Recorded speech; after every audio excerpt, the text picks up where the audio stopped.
Hello, thanks for the invitation and thanks for coming.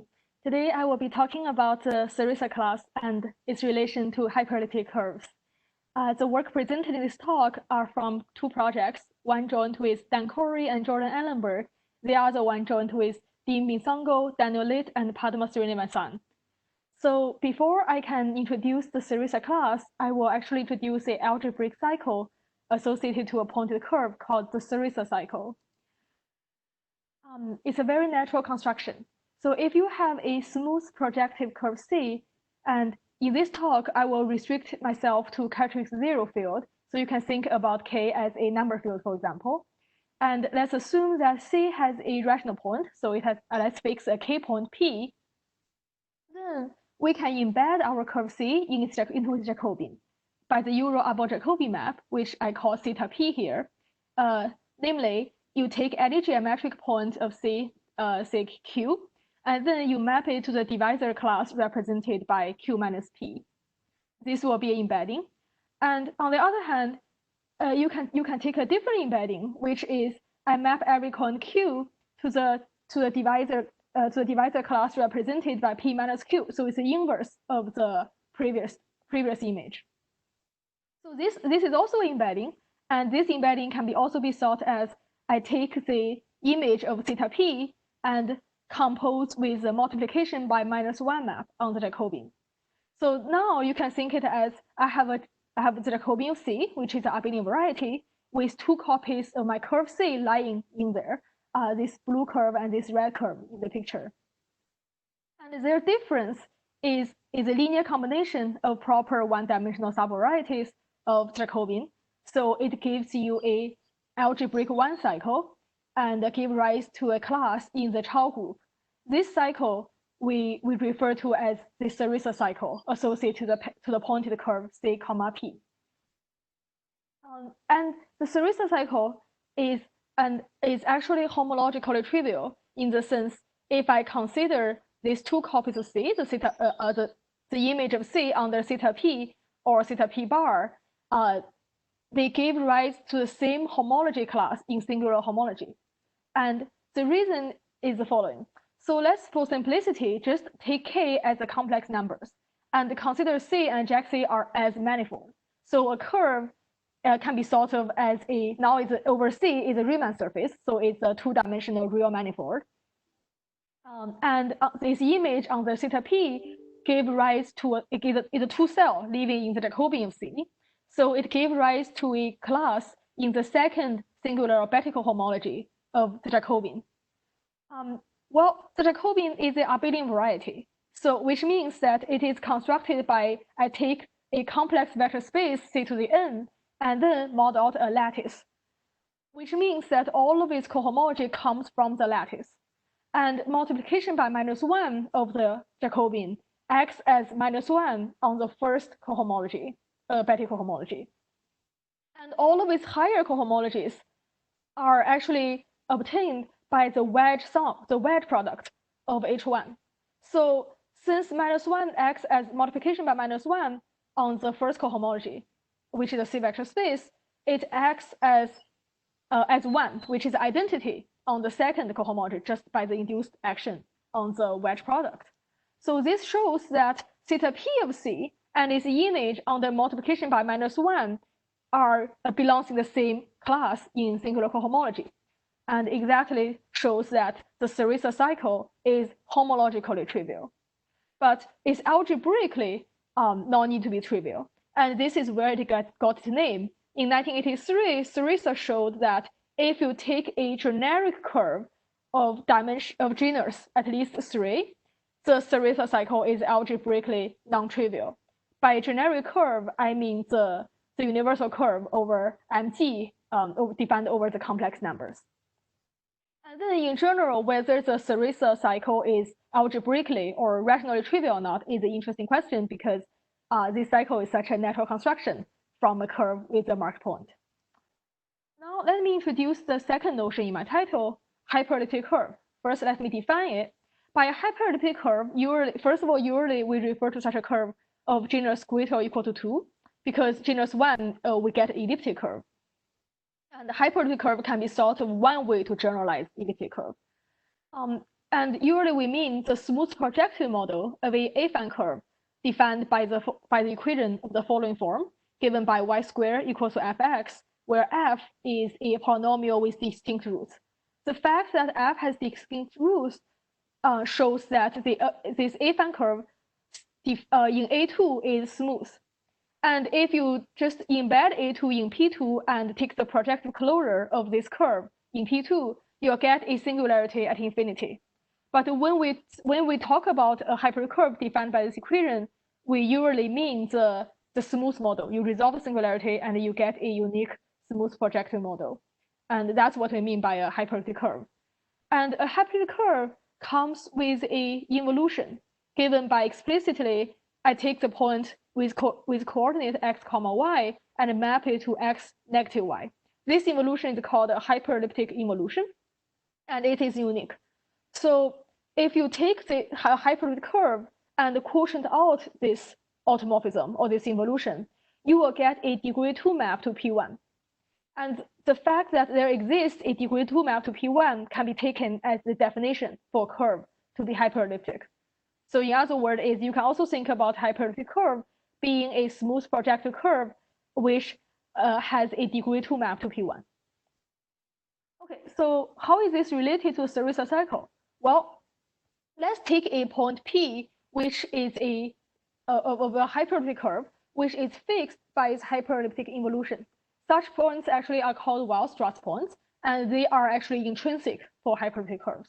It does not depend on which defining equation you pick. These are intrinsic points.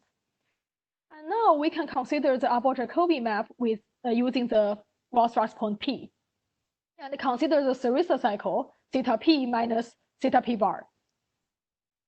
If you take any geometric point Q, then what happened is because we know that CF mod iota, the hyperconvolution, is a map to P1, so Q plus iota Q is a pre-image of a point of P1, and P, because it's a fixed point, so it's ramified to the degree 2 map to P1. So 2P is also a pre-image of a point on P1. This shows that Q plus iota Q and 2P are linearly equivalent because any 2 points on P1 are linearly equivalent, and so their pre-images will also be linearly equivalent. So which means that Q plus iota Q minus 2P is a principal divisor, meaning that iota Q minus P is linear as a divisor is linearly equivalent to P minus Q. They give rise to the same point on the Jacobian of CF. So this shows that the hyperinvolution iota of the curve will, of course, will induce a involution of the Jacobian of the curve, and that involution agrees with the multiplication by -1. So this shows that if I consider the Abel-Jacobi map coming from the point P, I get that its image under the multiplication by -1 map is itself, because the multiplication by -1, the Jacobian, restricts to the hyperinvolution of theta p of C. So this shows that the Ceresa cycle associated to the point of the curve CF, P is trivial in the Chow group. And more generally, it is algebraic trivial for hyperelliptic curve with any choice of a base point. Because by definition, what does algebraic equivalence mean? It means that two things are algebraically equivalent if they live in the same algebraic family. So in other words, you can think about you have a base curve, and it's like a homotopy. You can move one fiber to the other through a curve. And if you are changing a base point, you are exactly moving inside a algebraic family. So changing the base point wouldn't change whether this cycle is algebraically trivial or not. But it will change whether trivial or not in the Chow group, because that's very rational equivalence. So this gives rise to a very natural question, which was first asked by Clemens. They asked that for genus 3 curve, or more generally, for any curve of genus greater or equal to 3, does Ceresa cycle only algebraic trivial for hyperelliptic curves? Well, because we know that hyperelliptic curves has algebraic trivial Ceresa cycle. The question is whether the converse is true. And this question, to my understanding, is still open. But because the Ceresa cycle is such a natural construction, lots of work has been done towards this direction. So now let's go over some of the previous works on Ceresa cycle. So actually, in general, it is very hard to determine whether the Ceresa cycle is algebraically or rationally trivial or non-trivial. Or in general, given a curve, it's very hard to determine this question. And so here's a list of examples that people figured out. The first one was given by Bruno Harris. He defined a notion of harmonic volume, and using that computation, he was able to show that the degree 4 Fermat curve it has algebraically non-trivial Ceresa cycle. And then Yakov in his thesis gave some examples of jitter-3 curves whose Ceresa cycle was of infinite order in the Chow group. In the modular algebraic equivalence. And the curve T constructed has the following property, which is the Jacobian of these curves are isogynous to a self-product of a CM elliptic curve. And then in the tropical setting, Ilya Jakov gave a tropical analog of a Ceresa cycle. And one way to think about a tropical curve is you can think of them as a metric finite graph with a metric. In other words, is a finite graph with edge length. And he showed that for generic, if you have a tropical curve whose underlying graph has a complete graph with 4 vertices with a general set of edge lengths, this curve will have non-trivial Ceresa cycle, modular algebraic equivalence. And I will also mention this example later. And then if you instead of starting algebraic equivalence, if you started rational equivalence, in other words, if you ask whether the Ceresa cycle is trivial or non-trivial in the Chow group, recently Alexandrian and Murty showed that any degree n Fermat curve where n has a prime divisor greater than 7 has a Ceresa cycle of infinite order. It's non-trivial and it's of infinite order inside the Chow group. So the idea is, well, as you can observe from this slide, all of these ideas are showing that the Ceresa cycle being non-trivial. And there's a reason for that. It is, in general, very hard to directly work with algebraic cycles. It's like if you are given a topological space, it's very hard to directly study properties of this space, whether it's contractible or not. So what we usually do is we construct some linear objects, namely homology and cohomology. And those are the objects that we can access.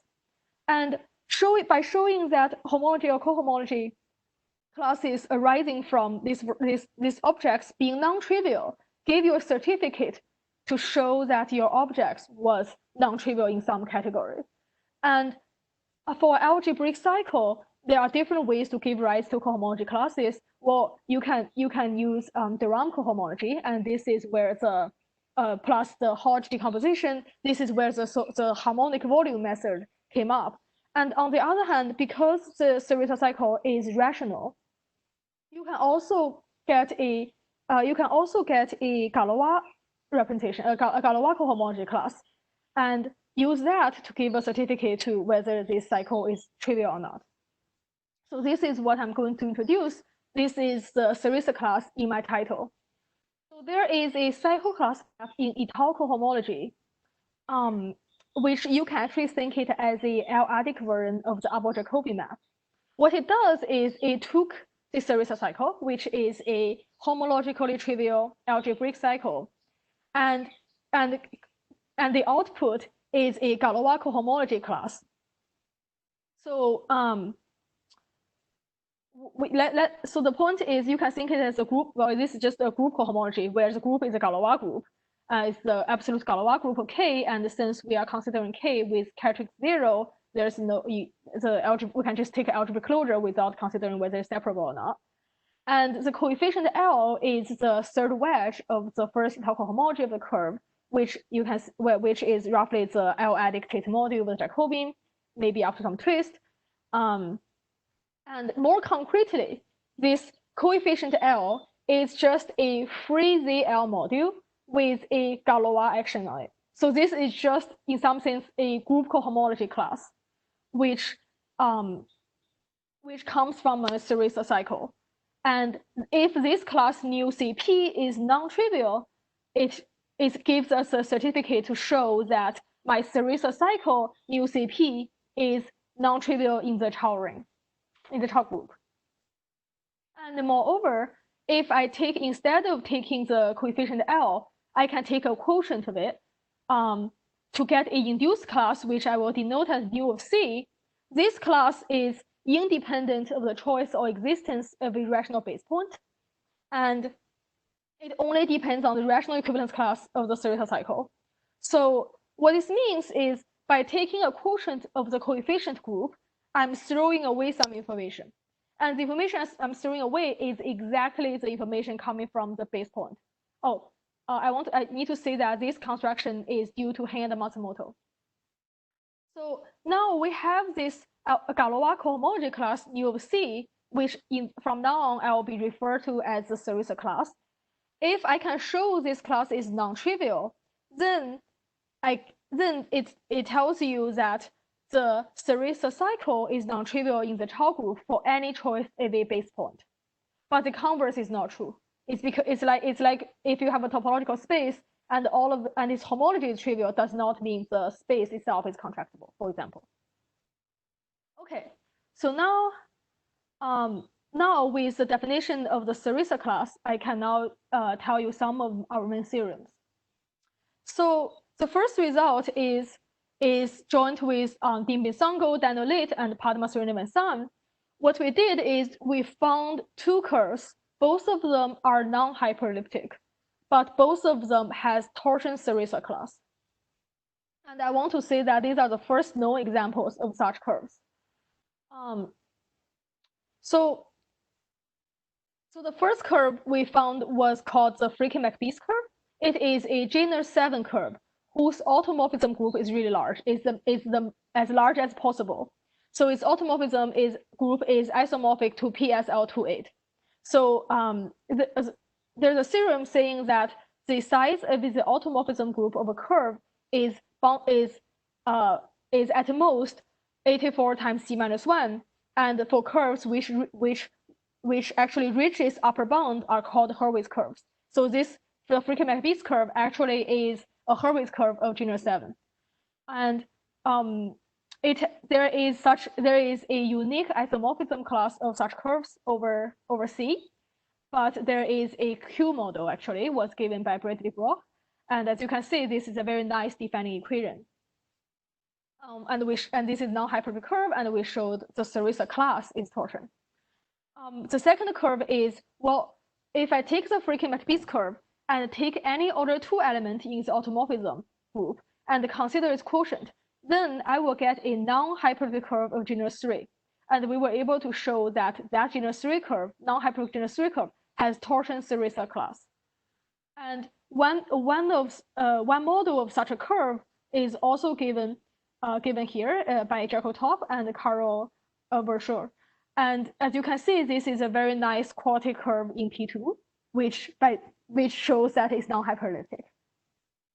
And then the second result I want to present is joint with Dan Corey and Jordan Allenberg. This is still in progress. Is that if I, instead of considering number field, if I take the local field C double bracket T, so it's the local field with algebraically closed residue field. And if I take a curve defined over this field with semi-stable reduction at the special fiber, then the Ceresa class for such a curve is always torsion. So what we actually did is, well, because the Ceresa class is a Galois cohomology class, which means that it's easier to compute when the Galois group is easier.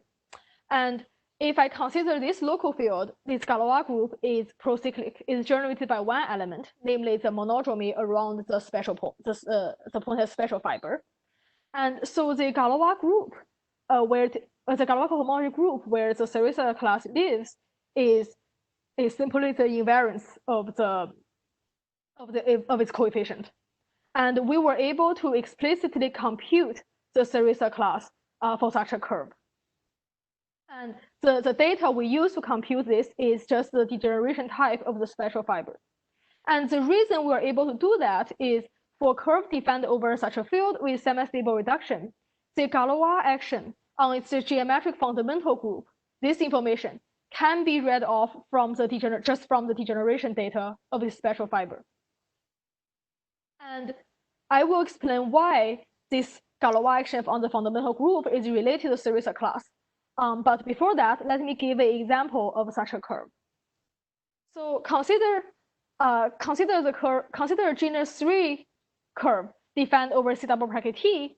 One way you can think about it is a curve defined over C double bracket T is like a family of curves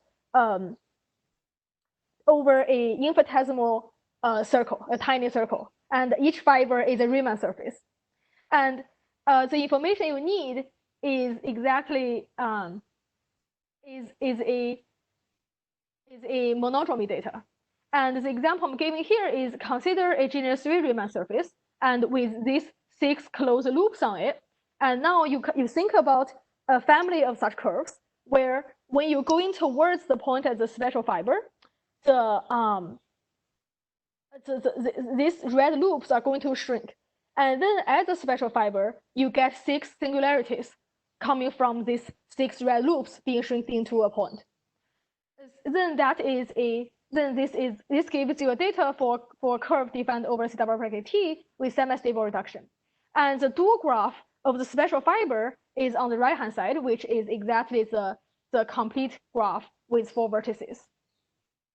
So for this curve, we explicitly computed Ceresa class, and it is non-trivial, and it is of order 16.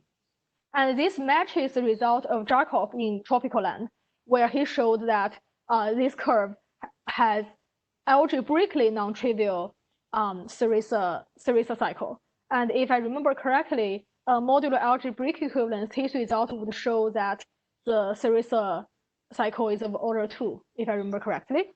But here, if you are considering rational equivalence, the Ceresa class here has order 16.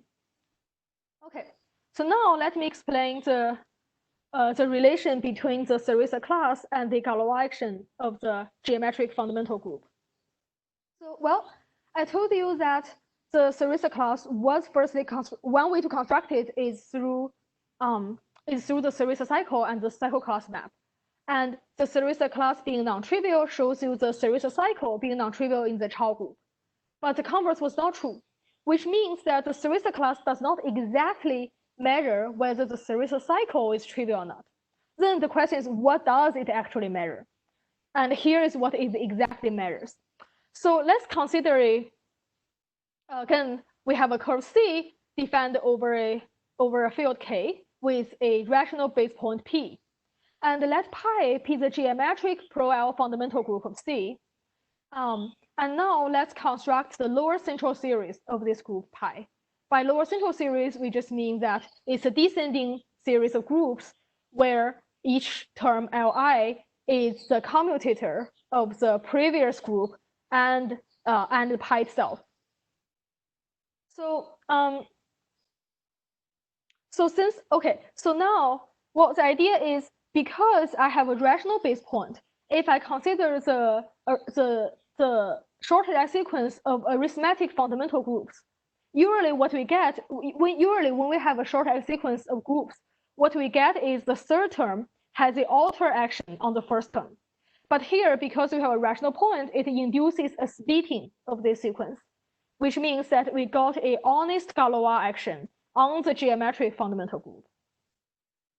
And because all of the terms in the lower central series are characteristic subgroups of pi, it actually, all of them has also inherited this Galois action compatibly, which means that we get a sequence of GK modules. Well, I'm calling it GK modules, but only the first term and the last term of this sequence are abelian. The middle term is actually a non-abelian group, so you can also call it GK set, or yeah. So the idea is, well, first of all, what is the last term of this sequence? Well, L2 is exactly the commutator pi. So the last term is the abelianization pi, which is just the first étale cohomology of my group. And the first term, by definition of the lower central series, the commutator of L2 is contained in L3. So the first term is also abelian. Well, so when you have such a sequence, then you can ask whether the Galois action or whether the group action on the middle term, whether it's determined by its action on the first and last terms, on the two abelian terms. And whether that's true is characterized by a cohomology class, the group cohomology class, where the coefficient is harm of the third term to the first term. So, and by the work of Hand and Matsumoto, if I take the class in the group cohomology, a Galois group cohomology, and then multiplied by two, it actually agrees with the Ceresa class, the pointed Ceresa class. So this shows that, as I was telling you, what does the Ceresa class exactly measure? It exactly measures whether the Galois action on the second term of the lower central series of the L-adic geometric fundamental group curve is determined by the abelian, by the how the Galois group acts on the abelian data. Okay, and then from this construction, you may feel that all I'm doing is a group construction using the geometric fundamental group, and it seems like I didn't use the fact this group is a fundamental group, which is true. So with Dean, Daniel, and Padma, what we did is we took that definition, that construction, and constructed a Ceresa class for any group, for any L-adic group. So we constructed a group theoretic Ceresa class in some sense. So what we did is, let's forget about the whole Galois theory. Let's just take L at B prime and a finitely generated pro-L group with a torsion-free organization. Then we define this completed L-adic group ring and take its augmentation ideal, I. So this augmentation ideal, if I take its power, like I square I cube, this gives me a I-adic filtration of this completed group ring. And this filtration actually would agree in some sense, would agree with the lower central series filtration for the group G. So this is showing that we are actually doing the same thing as the Ceresa construction. Yeah, it just looks different. So we constructed a group cohomology class just from this, just from such a group. We constructed a group cohomology class called MD, which is named after a modified diagonal cycle. Inside H1 of alt G with coefficients harm I mod I square, comma I square mod I cube. This is similar to the previous pi mod L2 pi, comma L2 pi mod L3 pi. Or in before, I was calling that capital L things. They are all roughly the same, roughly. And also another class which we call G of T, which the G is short for Johnson class. And the idea is now the group we're taking is the outer automorphism of G, and the coefficient is the quotient of the previous coefficient. And this was mimicking the Ceresa class, which is independent of the base point. So instead of having the automorphism group of the fundamental group, now we're taking the outer automorphism and taking out and from the automorphism to the outer automorphism is you are exactly getting rid of the dependence of the base point. And then we show that when you take this group G to be the L-adic geometric fundamental group of a curve, exactly twice of the modified diagonal class agrees with the pointed Ceresa class, and twice of the Johnson class agreed with the base point independent Johnson class. So to conclude, what we did is, given a pro-L group, we constructed a class in the group cohomology with its automorphism group or the outer automorphism group, such that when I plug in the fundamental group of a curve, I get the Ceresa class back. And there are several advantages. One important advantage is this shows that there is a universal class defined on the automorphism group of the fundamental class, such that when I take the Ceresa class, which I considered as a Galois cohomology class, I was just pulling back from this universal class.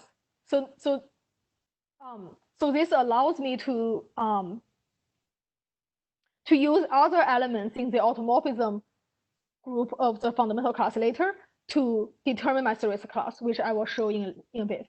And also this allows me to abstract this whole story and just use techniques from group cohomology to deduce properties of the Ceresa class. And so now I'm actually going to do that. I'm going to show you some properties of the Ceresa class just by using techniques from group cohomology, and then tell you how we got the curve, the Fricke-Macbeath curve, and its quotient, showing that they have torsion Ceresa class. So the first property is that whether the Ceresa class is torsion or not is invariant under base change. So concretely, if I have a curve X defined over a number field, let's say number field K, and then consider any of its finite field extension L over K, then the Ceresa class, which is a Galois cohomology class with Galois group now, when I see the new XL, it lives in with is a Galois cohomology class where the Galois group is the absolute Galois group of L. That class is torsion if and only if the Ceresa class for X over K is torsion. And the proof is really simple. The proof is just when I take the inclusion of the Galois groups, they induce restriction map and co-restriction map on the group cohomology.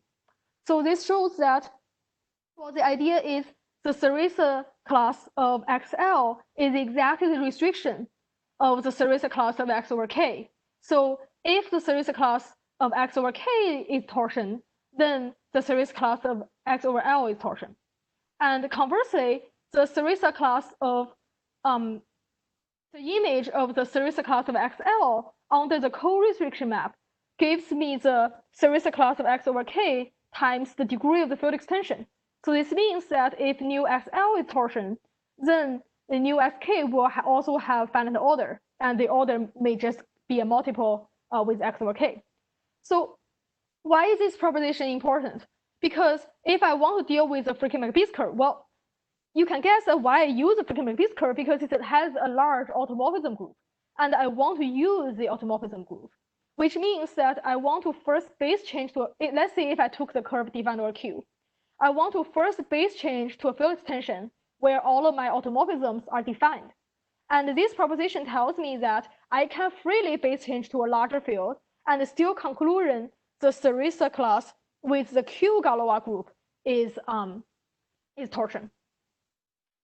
So the next property of the Ceresa class I will tell you is exactly why the automorphism group will help us.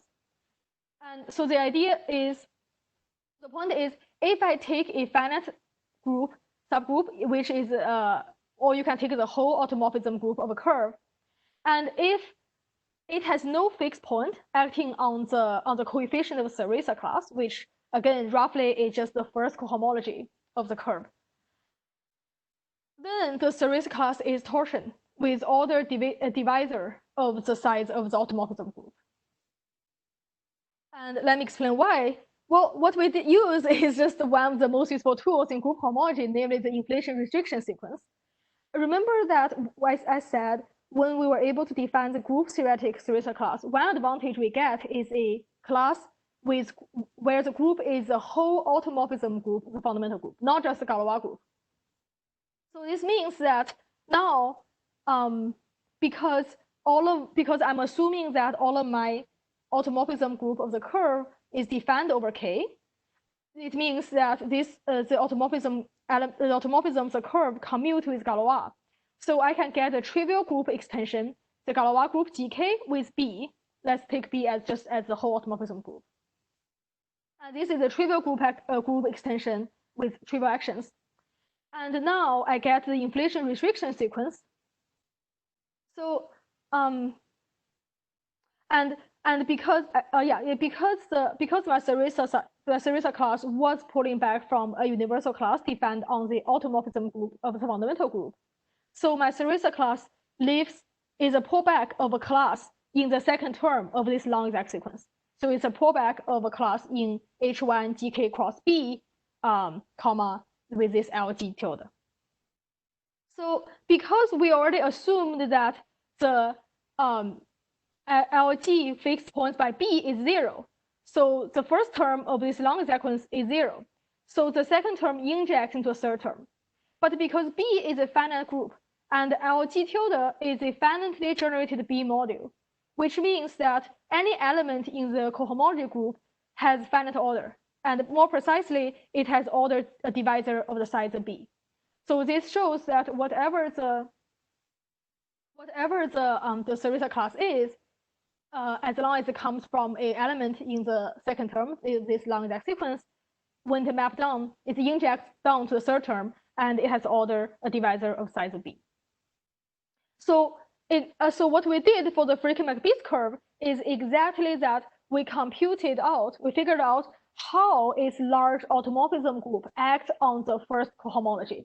So actually what we did was figure out how it acts on the first singular cohomology, and then use a comparison to deduce that it has the same action on the étale cohomology, and showed that there's no exactly this H0 of the automorphism group with this coefficient is trivial, and to conclude that the Fricke-Macbeath curve has torsion Ceresa class.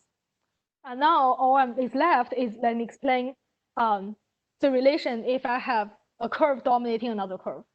So we were able to show that if I take any curve, let's say defined over a number field for simplicity, X, and it has a dominant map to another curve Y. So if X has torsion Ceresa class, then Y also has torsion Ceresa class.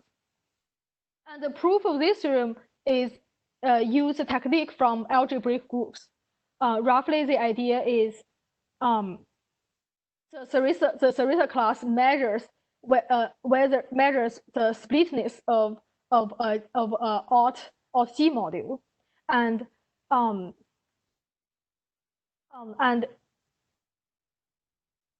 the point is that if that sequence split for X, then that sequence has to split for Y by some factoriality with techniques from algebraic groups. So with this theorem in hand, we were able to conclude the quotient of the Fricke-Macbeath curve, which I showed this is a genus 3 non-hyperelliptic curve, also has torsion Ceresa class.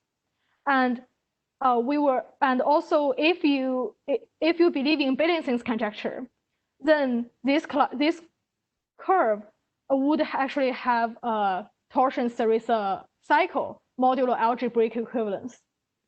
So this is actually a good candidate to give an answer to the Clemens question, asking whether only non-hyperelliptic curves has torsion or like trivial Ceresa cycle modulo algebraic equivalence. And we believe that this curve will tell you that the answer to that question should be no. And that's all I want to talk about. Thank you.